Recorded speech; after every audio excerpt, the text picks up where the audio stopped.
Bu holatda ikkita bakovay bilan ishlaymiz.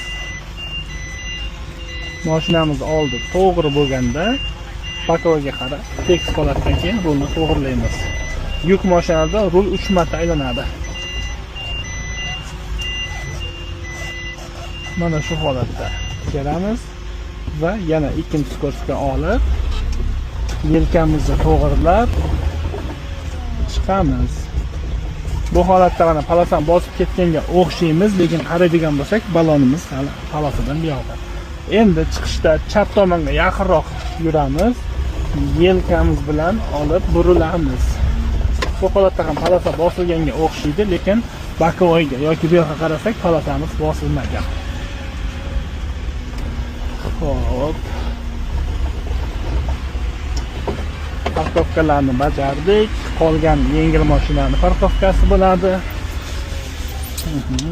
Yelkamizni olib kelib buriladigan bo'lsak, bizda polosa bosishlar bo'lmaydi.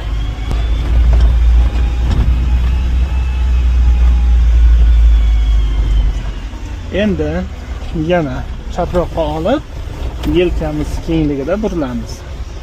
Polosa bosishga o'xshaydi, lekin biz polosa bosmaymiz. Chorrahada o'sha chapga burilishimiz kerak.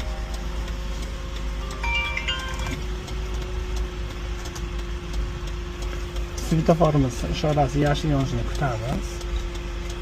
Yashil yondi. Pavorot chapga yoqilgan. Mana shu ikkinchi marta pavorot yoqishimiz chorrahadan chapga burilgan vaqtimiz yoqilishi kerak. Qarashimiz mumkin, pavorotimiz yongan.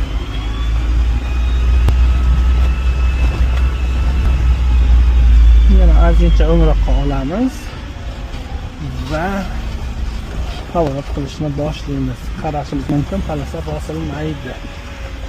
Stop polosaga polosani yopadi, to'xtaymiz.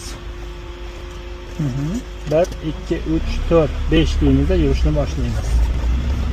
Xo'sh, tezlanish bo'lagiga kelyapmiz. Tezlanish bo'lagida ozgincha gaz beramiz. Ikkinchi skorsdan qarab, mana 3-chi skorsga olamiz. Va mashinamiz yurishni boshlaydi yana. Steplarni bosib, tezlikni pasaytiramiz va 3-chi skorsdan yana 2-chi skorsga olamiz.